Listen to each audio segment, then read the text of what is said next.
Hi, welcome to Third Star Woodworking. My name is Andy, and I'm going to show you how to take your fresh off the bird fans and beards from this to this.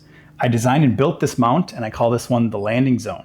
I have designs for two others as well, plans available on my website, thirdstarwoodworking.com.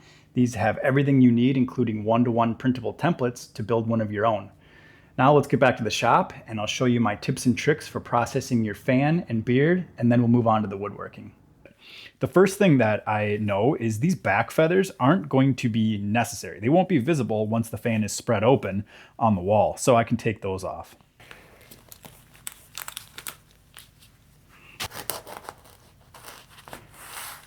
Now I'm just going to pull some of these back feathers down and out of the way and start peeling back layers until I kind of figure out what looks best for my mount. I think something like that would look good. What I need to do is start trimming away some of this fat and meat down here, but I don't want to trim so much that I start losing feathers.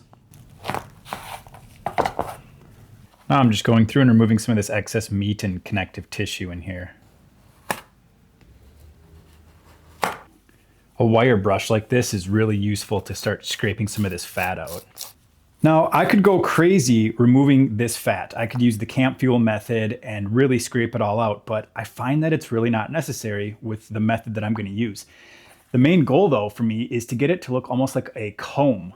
And the reason for that is I can flip this over, and now I can fan this open to 180 degrees and align my feathers exactly the way that I want them in my mount.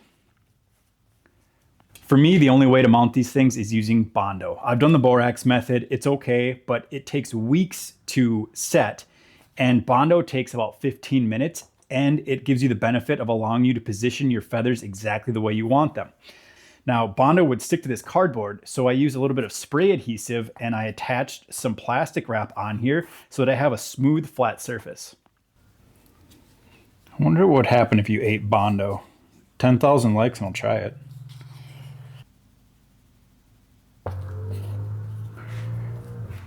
I marked off this little square on my plastic wrap with a Sharpie so that I know about where my turkey fan will lay and how much material I need. I'm going to press my fan right down into that Bondo as hard as I can, get it to kind of smush out, and then use some thumbtacks to start positioning my fan, my feathers. Wow, this fan's actually looking really good with 2 thumbtacks. I'm just drizzling a little bit of Bondo on the top here to keep these feathers on the top from moving. I'll throw a little more plastic wrap on top, and then I'm going to weight this down because I don't want this section in the middle to be too thick so that it won't fit inside of a fan mount. Now I'm just dipping the tip of the beard in the Bondo to protect it. I'm really happy with how this fan turned out, especially doing it on camera.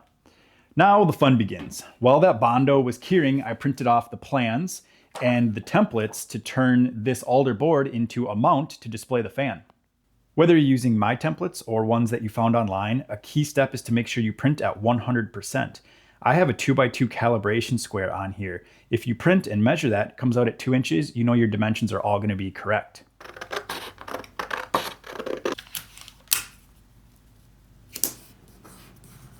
I like using this 110 weight cardstock paper. It's a lot thicker than standard printer paper for templates like this.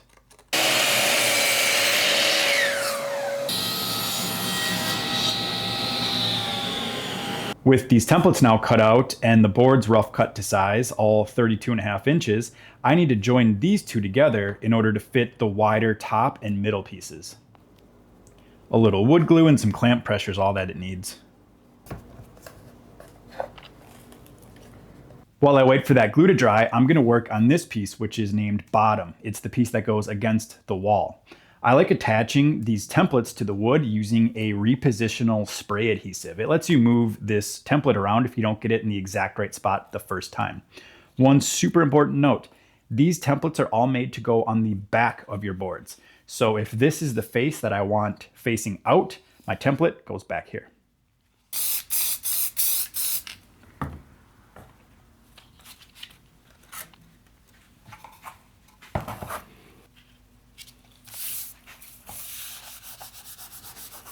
Before we go any further, I want to talk about how this will be mounted on the wall when it's all done.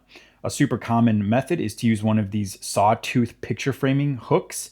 The only thing I don't like about these is they keep the board tilted away from the wall a little bit, since it has to have room for that to sit. Instead, what I like to do is use one of these slotted keyhole router bits. And what that does is allows me to drop in and slide over, back, and pull out. That will later accept a screw like this, and then it can sit flush against the wall. I'm clamping a scrap board along my 2-inch router offset line on the template. That allows me to run my router along this as a straight edge. I'll plunge in, over, back, and up, creating that groove.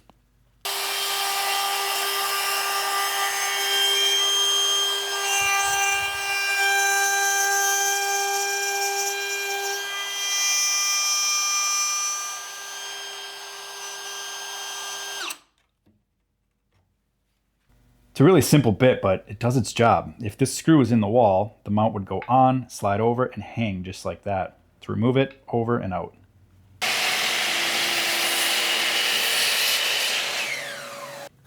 Glue up is done, and I can attach these last two templates. I separated these two templated boards, and now I'm going to go along and make a punch on all of these reference point marks. These are all alignment pins so that I can figure out where this goes in the future. Over at the drill press, I've got a countersink bit installed, and on the middle, I'm going to drill through and countersink those 2 points. For the top piece, I'm just going to drill in about 1/4 of an inch.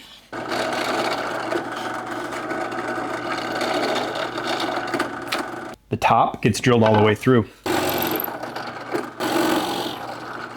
I drove 2/4 inch screws into those countersunk holes so that the tips are just poking out.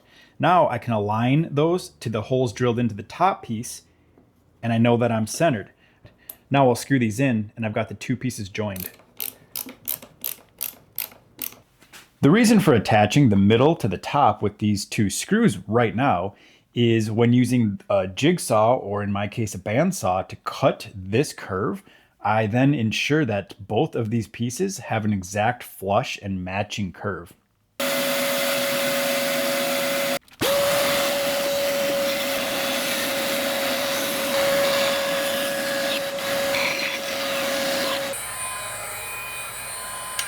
I no longer have a need for these templates, and a little trick is to use a heat gun just for a couple seconds. It softens up this glue and these peel off really nicely.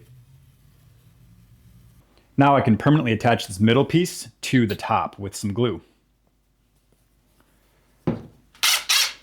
Just like before, I'm going to use these screws to line myself up and then drive it in.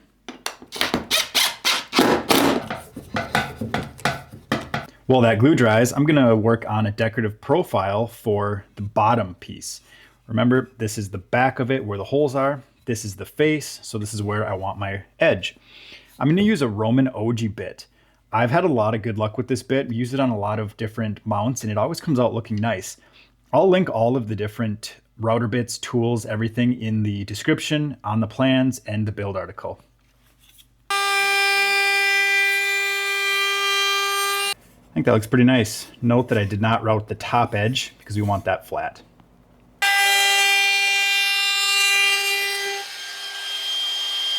Home stretch here. The last thing we need to do is drill a hole to accept this beard. I center punched a hole in here, clamped the face to the bench, and I've got a 7/8 inch Forstner bit installed. I'm going to drill down about 1 inch or until this white part of the beard is hidden in there.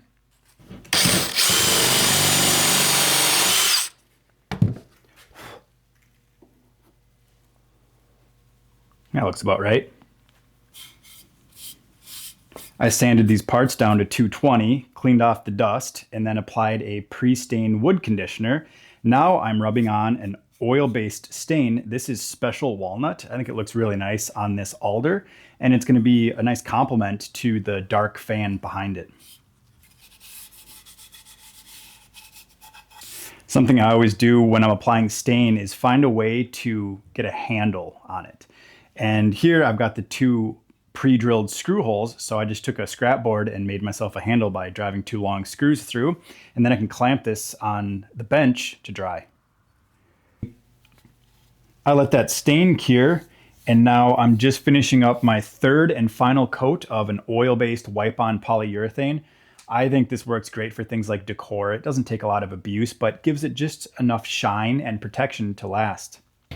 All that remains is final assembly. I'll start with the beard. Normally I hot glue these into place, but sometimes I end up shooting a nicer looking bird and I want to swap out the mount with a new fan and beard. So the solution for that is I drilled a small pilot hole in the back here, and that will allow me to stick a small nail through to hold this into place. There's a few different ways that I could attach this fan. A lot of times I use hot glue, but again, if I want to swap this out, I can't. So this time I drilled a hole through the Bondo, and then I pre-drilled a hole in the back of the mount, and I can just screw a panhead screw right into there to hold it in place. The last thing I need to do is attach this beard plate to the back using my 1¼ inch screws through my countersunk holes into my pre-drilled holes.